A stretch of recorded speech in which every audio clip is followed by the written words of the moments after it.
Bienvenue dans ce podcast dans lequel on va parler des coachings, de comment améliorer notre technique de coaching, des conseils, outils, toutes des choses que j'ai appris dans ces 6 ans d'entrepreneuriat et en étant coach. Ici, je vais te parler aussi un peu des arrière-scènes de mon entreprise, de mon business et de ma formation pour devenir coach. Donc, si tu cherches à apprendre encore mieux à être coach et donner encore plus de résultats à tes clients, tu es au bon endroit. Bienvenue dans ce nouvel épisode. Je ne sais même plus à quel nombre d'épisodes on est, mais aujourd'hui, en tout cas, on va parler de quelque chose qui est émergé lors de la formation pour devenir coach, Soulful Coach. L'un des élèves m'a posé cette question. Et ça a résonné aussi chez les autres, donc j'ai pensé que c'était une super idée de pouvoir en faire un épisode de podcast. Quel est finalement le sens d'être coach si on sait qu'on ne peut pas aider les autres parce que chacun est sur son propre chemin? À quoi donc alors, tu vois?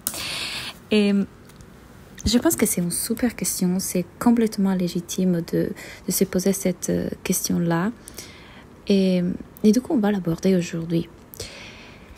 Je pense que dans notre culture et dans cette société occidentale dans laquelle on vit, on a été éduqué et du coup le mental bien évidemment en profite pour créer ses propres attachements, qu'on devrait tout le temps faire les choses parce que elles apportent quelque chose, parce qu'il y a un objectif, parce qu'il y a un résultat, parce qu'il y a une cause-effet. Donc si on peut percevoir et voir qu'il y a une cause-effet et un résultat, alors oui, ça mérite la peine de le faire.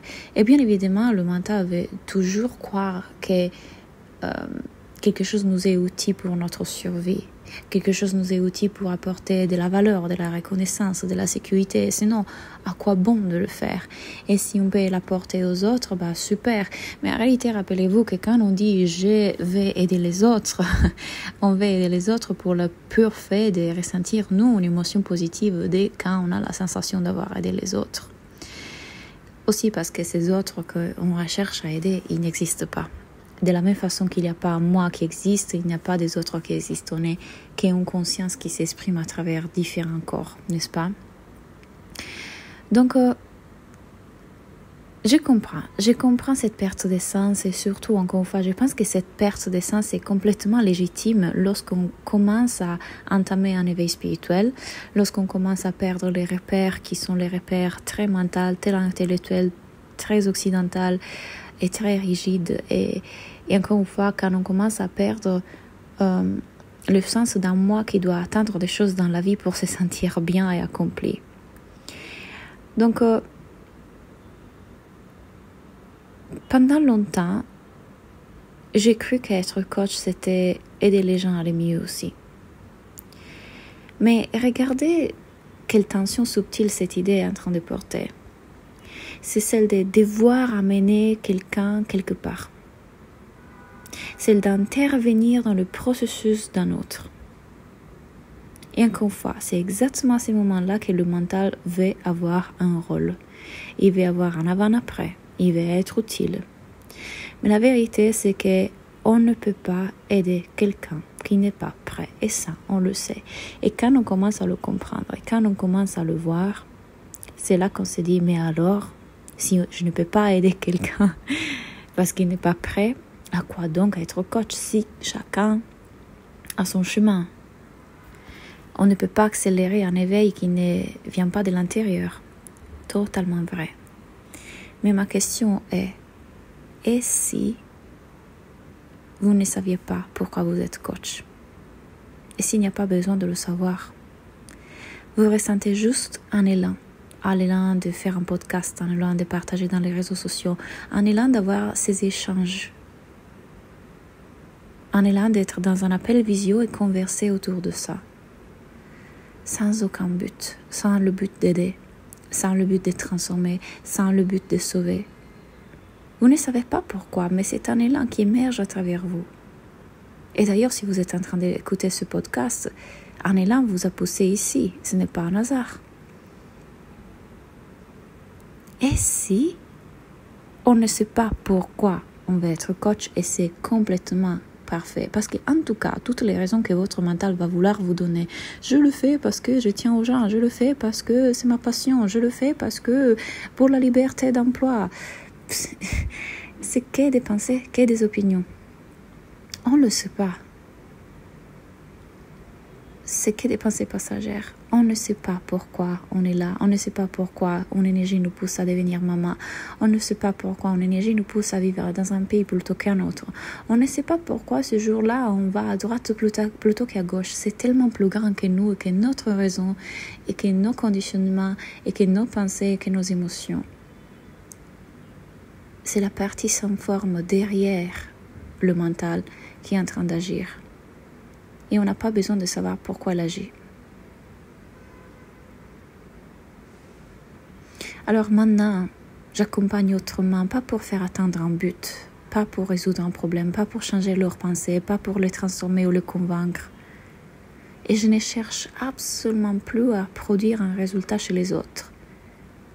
Aujourd'hui, je tiens un espace de présence, un miroir sans agenda, un silence vivant. Et vous savez ce qui est fou, que quand je ne cherche plus à aider, c'est exactement là que l'autre se transforme. Je n'ai fait un autre podcast ou en live, je ne me rappelle plus, mais je vous ai déjà parlé aussi de la capacité de rester dans sa lumière en coaching. Qu'est-ce que ça veut dire? Que à vouloir trop en faire pour aider l'autre, souvent on s'épuise à aller chercher de lui faire voir ses pensées et transformer ses pensées et faire voir le pourquoi des comment des machins. Et c'est hyper épuisant pour un coach d'aller faire le heavy lifting, donc soulever le poids lourd à la place du client. Et je le faisais, c'était épuisant. J'ai appris à rester dans ma lumière, qui veut dire dans mon espace de présence. Et je suis dans cet espace de présence quand j'arrête avec l'idée que je dois résoudre quelque chose, que je dois lui faire voir quelque chose, que je dois lui amener un résultat. Quand je ne cherche plus à aider. Et quand je reste dans cet espace de présence, compassion, amour et bienveillance, j'ai vu des transformations extraordinaires, juste à être là.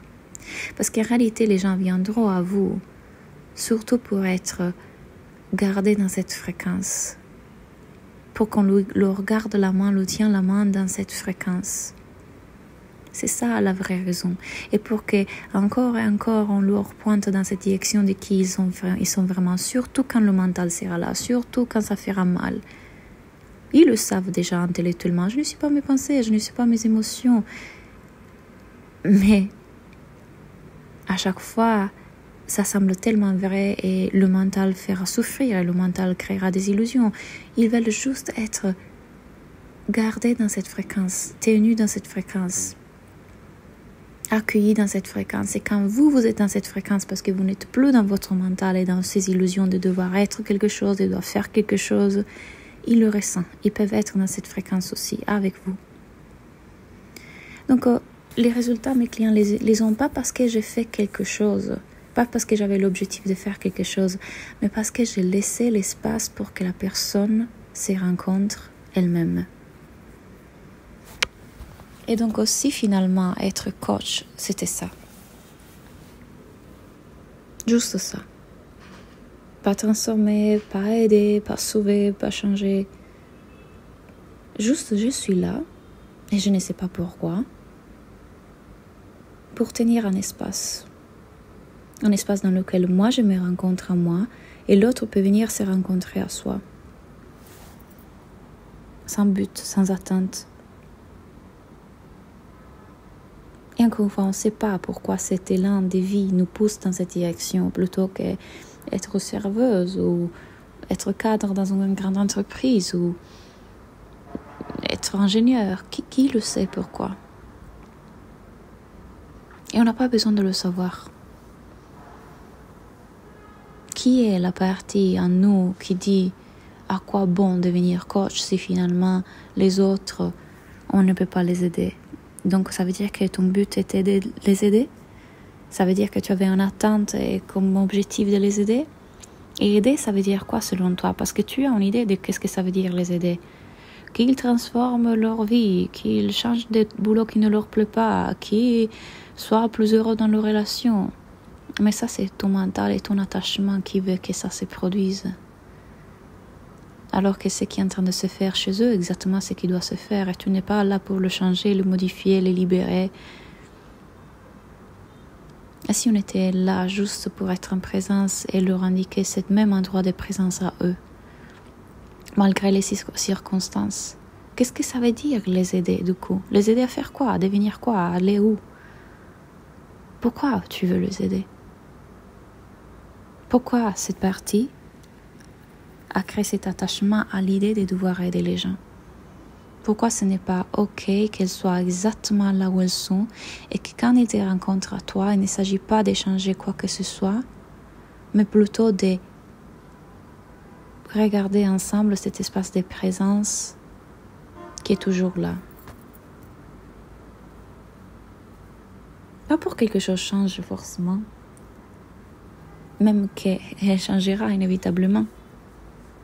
Elle changera inévitablement, mais c'est souvent le cas. Quand on abandonne la recherche, c'est là qu'on trouve la réponse. Et nous, en tant que coach, en premier, on doit abandonner la recherche. Nous, en premier, on doit être cet exemple, ce miroir de présence. Et quand je dis on doit rien, mais bien évidemment. Mais c'est le miroir qu'on peut offrir.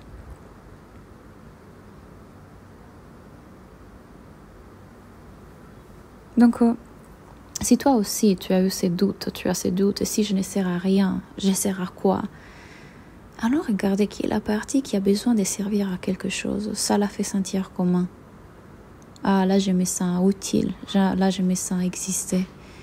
Là je sers à quelque chose, donc je suis aimable, je suis vue, je suis reconnue. Mais si tu as été ici juste pour être vivante, pas pour servir à quoi que ce soit, et que dans cet espace, il y avait déjà toute la reconnaissance, toute la vie, tout l'amour, tout ce qu'il faut. Dans cet espace de vie, de présence. Qui est ce moi qui semble tellement vrai, auquel on s'identifie tellement, qui doit servir à quelque chose. Regardons en seconde que là, le mental est en train de se dire « J'existe et je suis en sécurité quand les gens voient en moi quelqu'un qui leur sert à quelque chose. Là, oui, alors on me veut. Là, oui, alors je suis acceptable. Là, oui, alors j'appartiens au groupe. Mais qui veut de moi si je ne peux leur apporter rien? » Regardons la croyance là, l'idée qui se crée. Tu peux juste respirer. Juste le fait que tu respires, ça suffit. Juste le fait que tu existes, juste le fait que tu sois là. La conscience qu'on est, elle ne pourrait pas s'exprimer comme elle s'exprime et venir faire expérience sur Terre sans toi.